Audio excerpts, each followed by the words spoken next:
ഇനി നീ ഇവിടെ എന്ത് കാണാൻ വേണ്ടി നിൽക്കടാ? സാർ ഗ്ലാസ് താഴെ വേറെ ക്ലാസ് ഒന്നുമില്ലേ? നീ പോ. സാർ ഇങ്ങോട്ട് വന്ന്.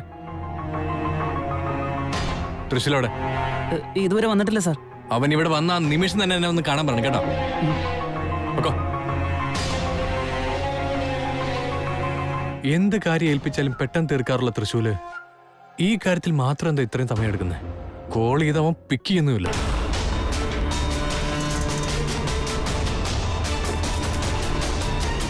ശിവാനിയെ കുറിച്ചുള്ള ഇൻഫർമേഷൻ എപ്പോഴൊന്നും കിട്ടുക? I am really really curious.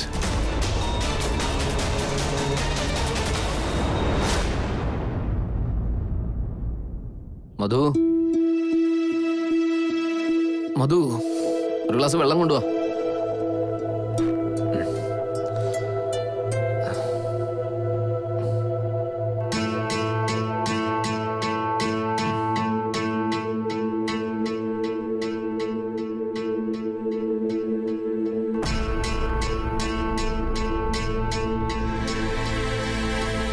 ഓ, എന്താ മാഡം, വല്ലതൊക്കെ ആലോചിച്ചു കൂട്ടി പുതിയ വല്ല പ്രശ്നം ഉണ്ടാക്കാനുള്ള പുറപ്പാടിലാണോ? അതെ, ഒന്നല്ല 100 പ്രശ്നങ്ങളുണ്ട്, പറയട്ടെ. നീ ചോദിക്കാൻ പോകുന്നതിനൊക്കെ എന്തുത്തരാ പറയാന്ന് ആലോചിച്ചിട്ടാ എനിക്ക് പേടി. നിങ്ങൾ എന്തു പറഞ്ഞാലും ശരി, ഇതെന്റെ മകന്റെ വിഷയോ, കാത്തിരിക്കാൻ എന്നെ കൊണ്ടാവില്ല. എന്താ തൃശ്ശൂരിന്റെ കാര്യോ? എന്താ എന്തുപറ്റി? കുറച്ചു കാലമായിട്ട് നിങ്ങൾ അവനെ ഗവനിക്കാറേയില്ല. എടീ, ശ്രദ്ധിക്കാൻ എന്താ ഉള്ളത്? അവനെ കാണുമ്പോ സംസാരിക്കുന്നുണ്ടല്ലോ. നിങ്ങൾ വെറുതെ സംസാരിച്ചത് കൊണ്ട് എന്തിനാ? നേരാവണ്ണം അവന്റെ കാര്യങ്ങൾ വല്ലതും നിങ്ങൾ അന്വേഷിക്കാറുണ്ടോ? ഓ, എന്നാ പിന്നെ എങ്ങനെയാ ഗവനിക്കേണ്ടതെന്ന് മാഡം തന്നെ ഒന്ന് പറ. എപ്പോ നോക്കിയാലും അവൻ വീട്ടിലുണ്ടാവാറില്ല. അവനെ ചിലപ്പോ മുതലാളി എന്തെങ്കിലും കാര്യത്തിന് പറഞ്ഞു വെച്ച് കാണും.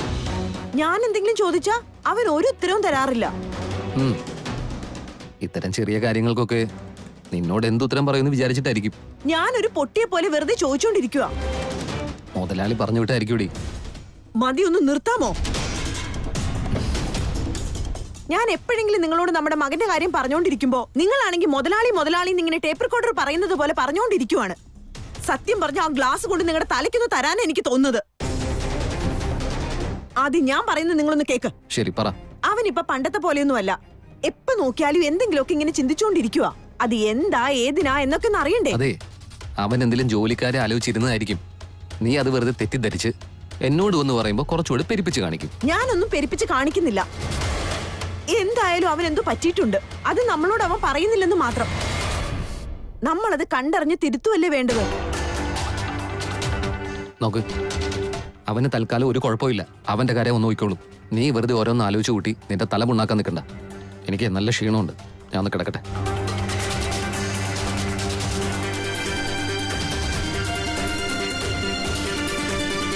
നിങ്ങൾ ചെല്ല്, പോയി നന്നായി റെസ്റ്റ് എടുക്ക്. ഞാൻ എന്റെ മോന്റെ പ്രശ്നം എന്താന്ന് അറിഞ്ഞ അത് പരിഹരിച്ചോളാം.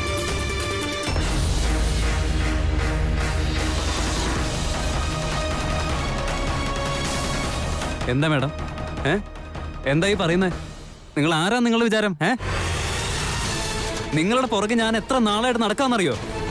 ഒരു ഗ്രീൻ സിഗ്നൽ കിട്ടാൻ, എന്നോട് ഐ ലവ് യു പറയുന്നത് കേൾക്കാൻ എത്ര നാളായിട്ട് ഞാൻ പുറകെ നടക്കാന്നറിയോ? നീ ജനിച്ചത് എനിക്ക് വേണ്ടി, ഞാൻ ജനിച്ചത് നിനക്ക് വേണ്ടി. നമ്മുടെ വിവാഹം കഴിഞ്ഞ ജന്മത്തിലെ കഴിഞ്ഞു എന്നുള്ള സ്വപ്നം കണ്ടുകൊണ്ടിരിക്കാൻ തുടങ്ങിയിട്ട് എത്ര നാളെയെന്നറിയോ? നീയാണെങ്കിലോ ഏതോ ഒരു തന്നെ പ്രേമിക്കാണെന്ന് പറഞ്ഞുകൊണ്ടിരിക്കുന്നു.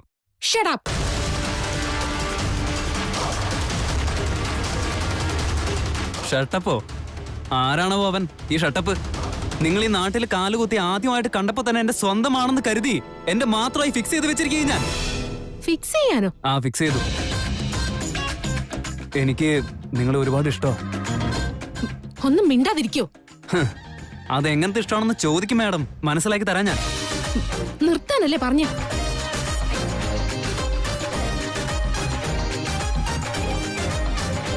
ഒന്ന് നിർത്താൻ പറഞ്ഞ? എന്റെ മനസ്സിൽ തോന്നുന്ന ഇഷ്ടങ്ങളെല്ലാം ഞാൻ നിർത്തി വെക്കണമെന്നാണോ? ആദ്യം നീ ഇവിടുന്ന് പോയേ. ഞാൻ എന്തിനാ പോകുന്നേ? നിങ്ങൾ തന്നെയല്ല എന്നെ വിളിച്ചു വരുത്തിയത്. ഞാൻ പോവില്ല. നിങ്ങൾ എന്നോട് ഇഷ്ടമാണെന്ന് പറയുന്നവരെ ഞാൻ എങ്ങോട്ടും പോവില്ല. ദേ ഇവിടെ ഇരിക്കാൻ പോവാ. സെക്യൂരിറ്റീസ്. മാഡം, അവരേക്ക് എന്തിനാ വിളിക്കുന്നേ? ഞാൻ തന്നെ പൊക്കോളാം. വഴിയൊന്നും മറന്നു പോയിട്ടില്ല. നിങ്ങൾ എന്തോരം ദേഷ്യപ്പെട്ടാലും ഞാൻ ഒരിക്കലും ദേഷ്യപ്പെടില്ല. എന്താണെന്നറിയോ? അതിന്റെ കാരണം എനിക്ക് നിങ്ങൾ അത്രയ്ക്ക് ഇഷ്ടമായിണ്ട. പോകുന്നുണ്ടോ ഇല്ലയോ? പോയിക്കോളാം. പക്ഷേ നിങ്ങളിപ്പോ ചെയ്യുന്നത് വലിയൊരു തെറ്റാണോ. എന്നെ പോലെ ഇത്രയും വലിയൊരു പാവത്തിന്റെ മനസ്സ് വേദനിപ്പിക്കുന്നതേ അത് വലിയ തെറ്റ് തന്നെയാ. ഇന്നല്ലെങ്കിൽ നാളെ നിങ്ങൾക്കത് മനസ്സിലാവും. നോക്കിക്കോ മാഡം, നമുക്കാരെങ്കിലോടും പ്രണയം തോന്നിയാ അത് പറയാൻ എളുപ്പമാ. പക്ഷെ നമ്മളെ സ്നേഹിക്കുന്നവരെ ലൈഫിൽ കിട്ടുന്നത് അത്ര എളുപ്പമല്ല, വളരെ ബുദ്ധിമുട്ടാ.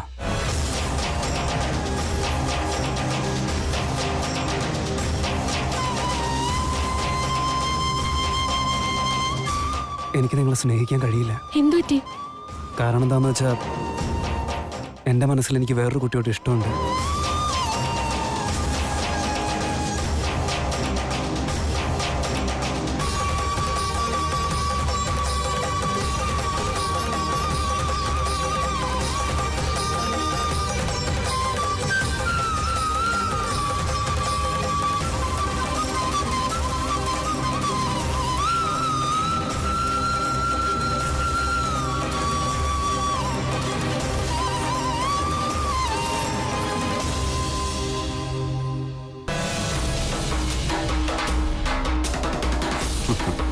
നന്ദീശ, ഈ സാമ്രാട്ടിന് ശരിക്കും സാമ്രാട്ടാകാനുള്ള മോഹം തുടങ്ങിയെന്നാ തോന്നുന്നു. സാംബശിവൻ മുഖേന അവൻ എന്നെ ഒന്ന് പ്രൊവോക്ക് ചെയ്യാൻ നോക്കിയതാ, പക്ഷെ വർക്കൗട്ടായില്ല. അടുത്തപടിയായിട്ട് മെസ്സേജ് അയച്ച് എന്നെ പ്രൊവോക്ക് ചെയ്യാൻ ശ്രമിക്കുക അവൻ. ഈ സാമ്രാട്ട് സാറിന് ഇപ്പൊ എന്താ വേണ്ടത് മുതലാളി? വേറെ കാര്യമായിട്ടൊന്നുമില്ല, നാഗമാണിക്യത്തിലെ അവന്റെ കണ്ണ്.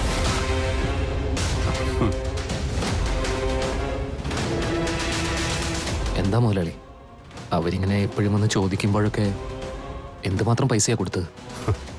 നന്ദീശ, ഈ കാലത്ത് ദൈവങ്ങൾ പോലും അങ്ങനെയാടോ, പിന്നെയാണോ മനുഷ്യന്റെ കാര്യം? എല്ലാവരും നിന്നെപ്പോലെ ശുദ്ധരാവണമെന്നില്ലല്ലോ. ചക്കരക്കുടത്തി കൈയിട്ടാ നക്കാത്തവരായിട്ട് ആരാ ഉള്ളത്? അല്ല മുതലാളി, നമ്മൾ അവർക്ക് എന്തുമാത്രം കാര്യം ചെയ്തു കൊടുത്തിട്ടുണ്ട്. പിന്നെയും വിശ്വാസക്കുറവ് കാണിക്കുമ്പോ ഈ ദുരാഗ്രഹം കയറി തലയ്ക്ക് പിടിച്ച വിശ്വാസം എന്ന് പറയുന്നത് എല്ലാവരും മറക്കും നന്ദീശ. ഈ ദുരാഗ്രഹം അവരുടെ നാശത്തിനാ മുതലാളി. അവരുടെ ദുരാഗ്രഹം പോട്ടെ, അവനൊക്കെ തിന്നാൻ ഗതിയില്ലായിരുന്നപ്പോ ഞാൻ അവന്മാരെ നോക്കി. ആ ഒരു നന്ദി പോലും അവന്മാർക്കില്ലല്ലോ എന്നുള്ളതാ എന്റെ മനസ്സിന്റെ വിഷമം. പൈസ പൈസ എന്നൊരൊറ്റ ചിന്തയിൽ അതിന്റെ പുറകെ ഓടിക്കൊണ്ടിരിക്കുമ്പോഴാ നമ്മള് മനുഷ്യര് നമ്മളെ തന്നെ മറന്നു പോകുന്നത്. ഇപ്പൊ എന്താ ചെയ്യാ മുതലാളി? എനിക്കതിന് മറുപടിയില്ല. അവൻ ഇനിയും വരും നന്ദീശ, നമുക്ക് നോക്കാം.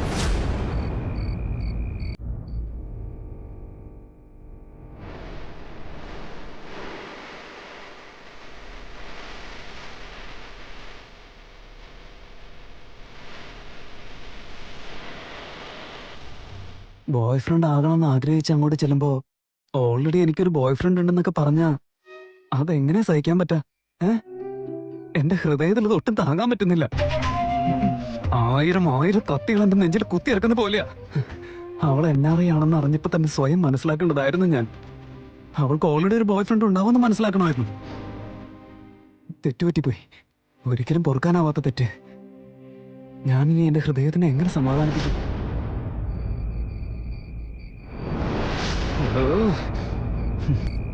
ഇതെന്താണ്? ആരോട് അവനീ സംസാരിക്കുന്നത്?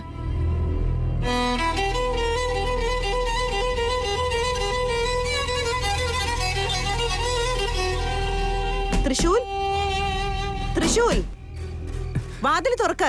തൃശൂൽ, ഓ, അമ്മയ്ക്ക് വരാൻ കണ്ട സമയം. വാതിൽ തുറക്കടാ. തൃശൂൽ. ആ, എന്താ അമ്മേ? അമ്മേ, അമ്മ എന്താ അമ്മേ? അമ്മയ്ക്ക് എന്താ വേണ്ടേ? ആരും ഇവിടെ നോക്കുന്നേ?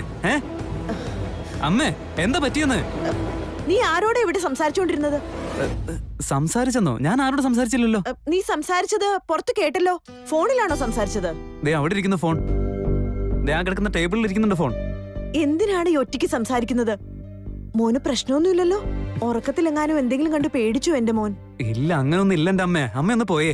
അല്ലടാ, ഒന്ന് പോയേ അമ്മേ. മോനെ, വേണമെങ്കിൽ നീ വാതിലടച്ചോ. പക്ഷെ ലോക്ക് ചെയ്യരുത് കേട്ടോ. ശരി. ഞാൻ പറഞ്ഞത് മനസ്സിലായില്ലേ? ഓ ശരി അമ്മേ, ഒന്ന് പോയിത്താ.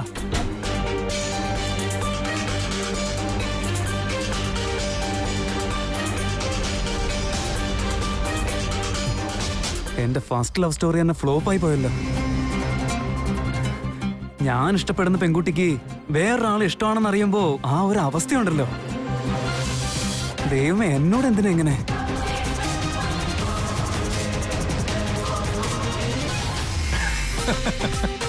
കൊച്ചുമുതലാളി വാ, ഇവിടെ ഇരിക്ക്. എന്താ കൊച്ചുമുതലാളി ഇത്? ഒറ്റയ്ക്ക് കൂത്തിരുന്ന് എന്തോ ആലോചിക്കുന്ന സമയത്ത് ഇങ്ങനെ പുറകെ വന്ന് പേടിപ്പിക്കുന്നത് എന്തിനാ? എന്താണ് തൃശ്ശൂൽ, നീ ആകെ എന്താ വല്ലാതിരിക്കുന്ന ഫീൽ ഉണ്ടല്ലോ. നീ ഇങ്ങനെ ഇവിടെ വെറുതെ ഒറ്റയ്ക്കിരുന്ന് സംസാരിക്കേണ്ട കാര്യം എന്താ? Any problem? No no no no no problem. ഈ തൃശ്ശൂരിൽ നിഘണ്ടുവില്ലേ പ്രോബ്ലം എന്ന് പറയണ വാക്കേ ഇല്ല. അല്ല, ബോസ് എന്തിനാ ഇത്രയും ദൂരെ ഇപ്പോ വന്നത്? ബോസിന് എന്തെങ്കിലും പ്രോബ്ലം ഉണ്ടെങ്കിൽ പറ, എപ്പ സോൾവ് ചെയ്തെന്ന് ചോദിച്ചാ പോരെ. നോ നോ, എനിക്കങ്ങനെ പ്രോബ്ലം ഒന്നുമില്ല. പിന്നെ ഡാഡി ഭയങ്കര ടോർച്ചർ ചെയ്തോണ്ടിരിക്കട്ടെ. വലിയ മുതലാളിയോ? വലിയ മുതലാളി എന്തിനാ ഇപ്പൊ ബോസിനെ ടോർച്ചർ ചെയ്യുന്നത്? അതിന്റെ കാര്യം എന്താ? ഹേയ്, കാര്യം എന്താന്ന്, ആ ശിവാനിയുടെ ഡീറ്റെയിൽസ് അറിയാൻ വേണ്ടി തൃശ്ശൂരിനെ ഏൽപ്പിച്ചിരുന്ന, എന്നിട്ട് അതെന്തായി? അവൻ വലുത് അന്വേഷിച്ചോ? എന്തെങ്കിലും ഡീറ്റെയിൽസ് കിട്ടിയോ നീ പോയി അന്വേഷിച്ചോ എന്ന് ചോദിച്ചോണ്ടേ ഇരിക്കുക. എന്റെ അമ്മ ഒന്നും പറയണ്ട, വീട്ടിലൊന്നും മനസമാധാനത്തോടെ ഇരിക്കാൻ പോലും സമ്മതിക്കുന്നില്ല, നിനക്കറിയോ? അത് ബോസ്, അവരുടെ A to Z ഡീറ്റെയിൽസ് കൊടുക്കേണ്ടത് എന്റെ ചുമതലയല്ലേ? അത് അക്കാര്യം ഞാൻ ഏറ്റുന്നേ. ആ വീടിന് ചുറ്റും ഫുൾ സെക്യൂരിറ്റീസാ. അവരാണെങ്കിൽ നല്ല ജിം ബോഡീസും. അവരെയൊക്കെ കടന്ന് അകത്ത് കയറാന്ന് വെച്ചാൽ അത്ര എളുപ്പമല്ല, ഭയങ്കര ബുദ്ധിമുട്ടാ ബോസ്. അങ്ങനെയാണോ? അതെങ്ങനെ ലേറ്റ് ആവുന്നേ? എന്നാലും ടെൻഷൻ അടിക്കണ്ടെന്നേ, ഡീറ്റെയിൽസ് ഒക്കെ ഞാൻ പാടപ്പെടാമെന്ന് എടുത്തു തരാം. Okay, all right. നീ അത് നല്ല വൃത്തിയായിട്ട് ചെയ്യുന്ന എനിക്കറിയാം. പിന്നെ ഡാഡി പറഞ്ഞോണ്ട് ഞാൻ ഇങ്ങോട്ട് വന്നു എന്നുള്ളൂ. ബൈ ദ വേ, നിനക്ക് എന്ത് ഡീറ്റെയിൽസ് കിട്ടിയാലും ആദ്യം എന്നെ അറിയിക്കണം. ഞാനത് ഡാഡിയോട് പറഞ്ഞോളാം. ഓക്കെ, അങ്ങനെ തന്നെ ആയിക്കോട്ടെ boss. Okay then I will make a move. Okay okay Thrissur, see you. By.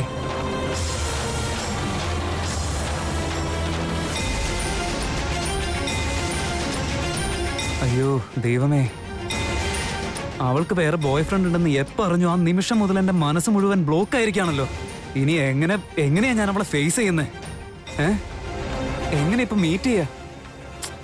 ഓ, നേരെ ചെന്നങ്ങ് കേറിയ സെക്യൂരിറ്റി തൂക്കിയെടുത്ത് പുറത്തെറി.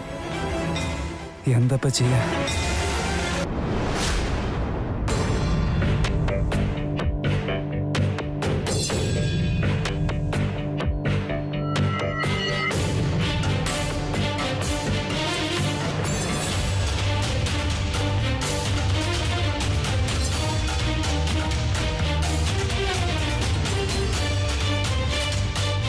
എന്താ പറ്റി?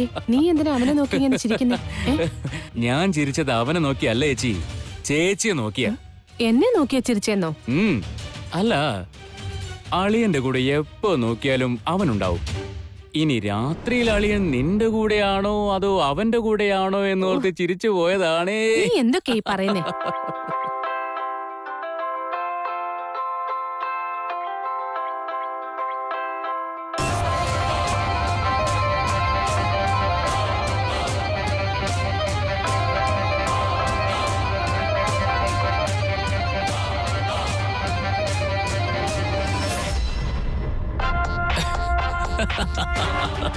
ഹലോ, നമസ്കാരം.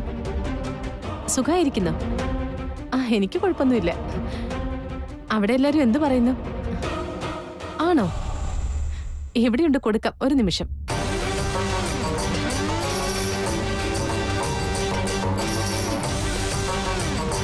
ഫോൺ. ആരാത്? ഫ്രണ്ട് സാമ്രാട്ടാ. ഞാനിവിടെ ഒരു കാര്യം ചെയ്തോണ്ടിരിക്കുന്നത് കണ്ടില്ലേ? കോമൺ സെൻസ് ഇല്ല നിനക്ക്? അവൻ എന്നോട് സംസാരിക്കണമെന്നുണ്ടെങ്കിൽ എന്റെ ഫോണിൽ വിളിക്കാലോ.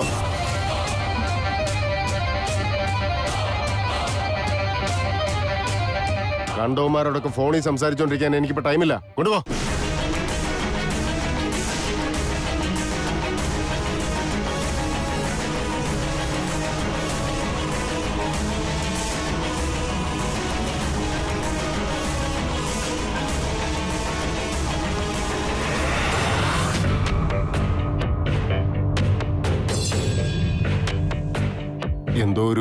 ശുഭകാര്യം പറയാനാ വിളിപ്പിച്ചെന്നാ ഞാൻ കരുതിയത്. ഇതും ഒരു ശുഭകാര്യം തന്നെയാണ് ദിഗ്വിജയ. നമുക്കെതിരായി പ്രവർത്തിക്കുന്ന വേറൊരു ശക്തി നമ്മെ തകർക്കാൻ സജ്ജമായി നിൽക്കുന്നു എന്നുള്ള സത്യം മനസ്സിലായില്ലേ? മനസ്സിലായി ഗുരുക്കളെ. ഇനി അങ്ങോട്ട് എല്ലാം ശുഭമാകും. ആവട്ടെ ഗുരുക്കളെ. അവിടുന്ന് എന്റെ കൂടെ ഉള്ളിടത്തോളം കാലം എനിക്കൊന്നിനെ കുറിച്ച് ഒരു പേടിയില്ല. ചില തടസ്സങ്ങൾ നമ്മെ ഇനിയും ബലവാന്മാരാക്കും. ഇതെല്ലാം വിധിയുടെ തീരുമാനങ്ങളാണെന്നറിയുക ദിഗ്വിജയ. അങ്ങിനിയും അധികം ബലവാനാകുന്നതിൽ ഏറ്റവും അധികം സന്തോഷിക്കുന്നത് ഞാനല്ലേ ഗുരുക്കളെ? എനിക്കൊന്ന് ചോദിക്കാനുണ്ട്. നിങ്ങളുടെ ഗ്രഹത്തിൽ ആ മഹാപൂജാ ദിവസം ഒരു പെൺകുട്ടി വന്നിരുന്നില്ലേ? നീ എനിക്ക് അവളെ അതിഥിയാണെന്ന് പറഞ്ഞ് പരിചയപ്പെടുത്തി. എനിക്ക് അവളിൽ വല്ലാത്ത സംശയമുണ്ട്. ആദ്യം എനിക്കും അങ്ങനെയാ തോന്നിയത്.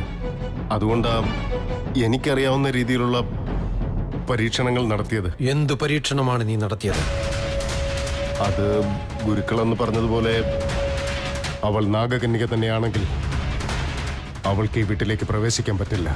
അതൊന്ന് ടെസ്റ്റ് ചെയ്ത് മനസ്സിലാക്കാൻ വേണ്ടിയാ ഞാൻ അവളോട് ഈ വീട്ടിലേക്ക് വരാൻ പറഞ്ഞതും പൂജ നടത്തിയതും. ഒരുപക്ഷെ അവളുടെ ഉള്ളിലെ നാഗശക്തി ഉപയോഗിച്ച് അവൾ വേറെ രൂപത്തിൽ വന്നിരുന്നുവെങ്കിൽ നാഗനാശകം മൂലം അവൾ യഥാർത്ഥ രൂപത്തിലേക്ക് വരുമോന്നറിയാൻ വേണ്ടിയാണ്. ഇനി ഒരുപക്ഷെ അവൾ രൂപം മാറി എങ്ങാനും വന്നാൽ, ഈ നാഗനാശകത്തിന്റെ അടുത്തേക്ക് വന്നാലോ ഇതുമായി സമ്പർക്കം പുലർത്തിയാലോ അതോടെ അവൾ പഴയ നാഗമായി തന്നെ മാറും. അത് ഗുരുക്കളെ, പിന്നീട് ഞാൻ അവളെ ത്രിവിക്രമനെയും കൂട്ടി അവളെ ഞാൻ വീട് മുഴുവൻ കാണിക്കാൻ പറഞ്ഞു വിട്ടത്. ആ ത്രിവിക്രം, ശിവാനിക്ക് നമ്മുടെ വീടൊക്കെ ഒന്ന് കാണിച്ചു കൊടുക്കുക.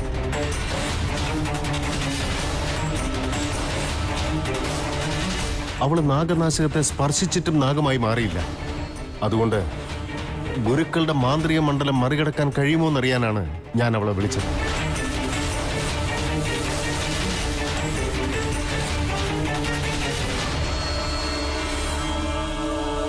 ഇങ്ങനെയൊക്കെ ചെയ്തു കഴിഞ്ഞപ്പോ എനിക്ക് അവളുടെ മേലുണ്ടായിരുന്ന സംശയമൊക്കെ നീങ്ങി ഗുരുക്കളെ. അങ്ങേക്ക് എന്തെങ്കിലും സംശയങ്ങൾ ഇക്കാര്യത്തിൽ ഉണ്ടെങ്കിൽ നമുക്ക് പരീക്ഷിക്കാം. വരട്ടെ, അത് നമുക്ക് ആലോചിക്കാം. പക്ഷേ നിന്റെ നിത്യജീവിതത്തിൽ എന്തെങ്കിലും പ്രശ്നങ്ങളുണ്ടോ? ഒന്നുമില്ല ഗുരുക്കളെ. എന്തോ ഉണ്ട്. അതെന്താണെന്ന് പറയൂ. അങ്ങനെയൊന്നും ഇല്ല ഗുരുക്കളെ. ഗുരുക്കളെ, മുതലാളിയുടെ സുഹൃത്ത് സാമ്രാട്ട് എന്നൊരാൾ വന്ന് വലിയ പ്രശ്നങ്ങൾ ഉണ്ടാക്കിക്കൊണ്ടിരിക്കുക. അതല്ലാതെ മുതലാളിക്ക് വേറെ പ്രശ്നങ്ങളൊന്നുമില്ല. ഇനി അങ്ങോട്ട് ആ വ്യക്തിയുടെ നീക്കങ്ങൾ ശ്രദ്ധിക്കേണ്ടതാണ്.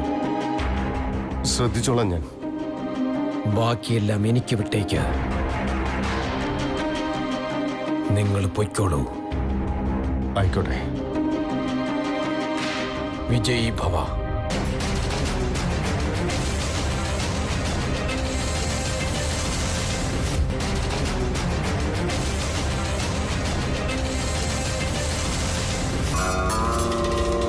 ചൂടാവുന്നതല്ലേ ചേച്ചി പ്രശ്നം. വേണമെങ്കിൽ 2 എണ്ണം തലക്കിട്ട് തന്നോട്ടെ, എന്നാലും വിഷമമില്ല. അതെവിടെ വെച്ചാ? ബെഡ്റൂമിൽ വെച്ച്. അതല്ലേ ശരി? അല്ലേ ചേച്ചി? ഇപ്പൊ നോക്ക്, ഞാൻ അങ്ങയുടെ ആരാ? അളിയൻ, ചേച്ചിയുടെ അനിയൻ. അതുകൊണ്ട് എന്റെ മുമ്പിലായിക്കോട്ടെ, പ്രശ്നമില്ല. പക്ഷേ വെറും ഒരു ഡ്രൈവറുടെ മുന്നിൽ വെച്ചിട്ട് ചൂടായില്ലേ? എനിക്കങ്ങോട്ട് ചൊറിഞ്ഞു കയറിയതാ ചേച്ചി. ആയിക്കോട്ടെ, കാരണം അളിയൻ ടെൻഷൻ കാരണം അങ്ങ് ചെയ്തു പോയെന്ന് വെക്കാം. ക്ഷമിക്കാമല്ലോ. ചേച്ചി അങ്ങോട്ട് ക്ഷമിക്ക്, ഞാനും അങ്ങോട്ട് ക്ഷമിക്കാം. സോറി ചേച്ചി, അല്ല അറിയാതെ പറഞ്ഞു പോയതാണേ. അല്ല, വെറും ഒരു ഡ്രൈവറായ അവൻ അളിയൻ നിന്നോട് ചൂടാവുമ്പോ വായ മൂടി ചിരിച്ചോണ്ട് അവിടെ നിൽക്കായിരുന്നു ചേച്ചി. ആണോ? അവൻ എന്നെ നോക്കി ചിരിച്ചായിരുന്നു. അതെ ചേച്ചി. ചേച്ചി അവിടെ നിങ്ങോട്ട് തിരിച്ചു വന്നപ്പോഴേ ഇടം കണ്ടിട്ട് നോക്കി നിന്നിട്ട് വായ പൊത്തി ചിരിക്കായിരുന്നു. അത് ഞാൻ കണ്ടപ്പോഴോ അവനങ്ങോട്ട് തിരിഞ്ഞു കളഞ്ഞു. പക്ഷേ എനിക്കതങ്ങോട്ട് ശരിയായിട്ട് തോന്നുന്നില്ല. വെറും ഒരു ഡ്രൈവർ മുതലാളിയുടെ ഭാര്യയെ നോക്കി കളിയാക്കി ചിരിക്കാന്ന് പറഞ്ഞ ഇതെന്നെ കൊണ്ട് സഹിക്കാൻ പറ്റുന്ന കാര്യമല്ല. ചേച്ചി എന്തു പറഞ്ഞാലും ശരി, അവനെ ഈ വീട്ടിൽ ഒരു കാരണവശാലും വാഴിക്കില്ല എന്നുള്ള കാര്യം ഫിക്സ്. ആരെ പുറത്താക്കിയിട്ട് എന്താ കാര്യം ഗോവിന്ദ? അദ്ദേഹമല്ലേ ഇതിനൊക്കെ വളം വെച്ച് കൊടുക്കുന്നത് ചിരിക്കാൻ വേണ്ടി. ചിരിച്ചോട്ടെ, അവൻ ചിരിക്കട്ടെന്നേ. എത്ര നാൾ അവൻ ചിരിക്കും? ഈ വീട്ടിൽ നിന്ന് അവനെ പുറത്താക്കുന്നത് വരെ ചിരിക്കുമായിരിക്കും. ചിരിച്ചോട്ടെന്നേ.